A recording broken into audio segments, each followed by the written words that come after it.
శివగామి చేసిందని మీరెలా చెప్తున్నారు అత్తయ్య? మేము శివగామి ఇంట్లో ఉన్నప్పుడు ఇవన్నీ చూసామమ్మా.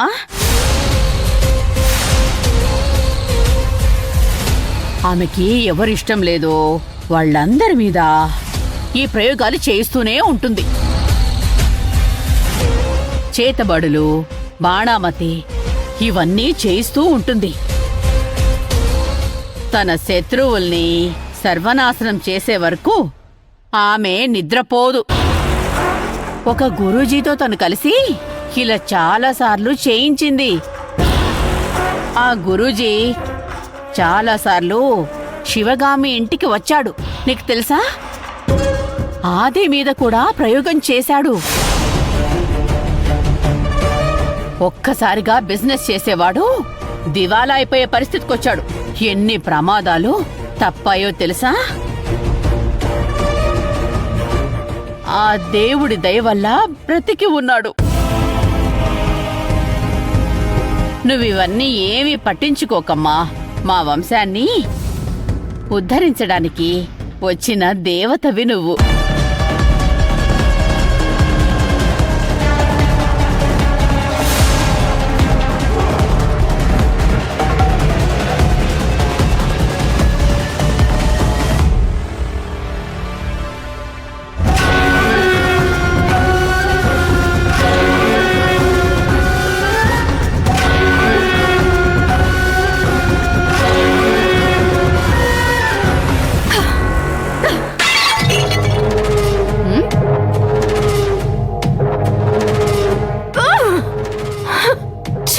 పద చూద్దాం.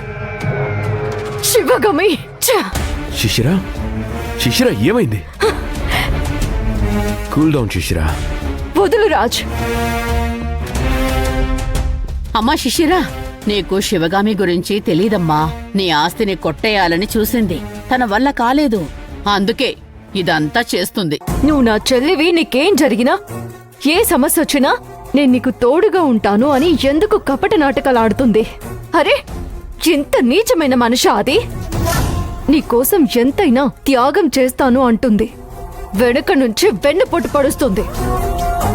శివగామిని తలుచుకుంటేనే ఒళ్ళంతా కంపరంగా ఉంది.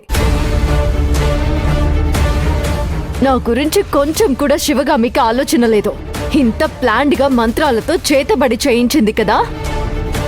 ఏదైనా అయితే ఇంట్లో వాళ్ళందరికీ ప్రాబ్లం అవుతుంది కదా.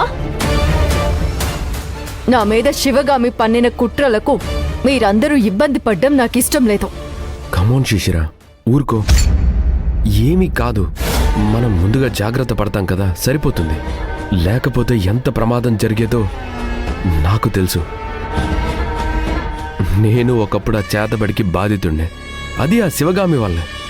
అందుకే రాజు నా కోపం. ఆ శివగామిని ఏమైనా చెయ్యాలి. కమోన్ శిశిరా, మనమేం చెయ్యాల్సిన అవసరం లేదు. అలా చేతబడులు, బాణామతులు చేసేవాళ్ళు సుఖ సంతోషాలతో ఉన్న దాఖలాలే లేవు. వాళ్ళు ఎంత చెడు చేయాలని చూస్తారో వాళ్ళకి అంతకు మించి చెడు జరుగుతుంది. అది శివగామికి అర్థం కావట్లేదు. అవునమ్మా, తెలిస్తే ఇదంతా చేస్తుందా? మనం ఎవరికీ చెడు చేయాలని అనుకోం కాబట్టి మనకి ఏమీ కాదు శిశిరా.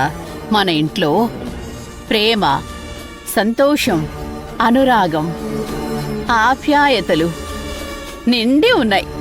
ఏ దుష్టశక్తి మనల్ని ఏమీ చేయలేదు, మనల్ని నాశనం చెయ్యలేదు. కానీ ఆ శివగామి ఇంట్లో అడుగడుగున మోసం, దగ, కుట్ర, నయ వంచన అన్నీ నిండున్నాయి. అందుకే అలా వీధుల పాలయ్యారు. వాళ్ళు చేసిన కర్మ వాళ్లే అనుభవిస్తారు. నేను వెళ్ళి ఆ శివగామిని నిలదీయాలి రాజ్. శివగామిని మొహం మీదే కడిగేయాలి. అవన్నీ ఏం అవసరం లేదు శిశిరా. ముందు అసలు నువ్వు రిలాక్స్డ్గా ఉండు. అంత దానంతట అది సర్దుకుంటుంది.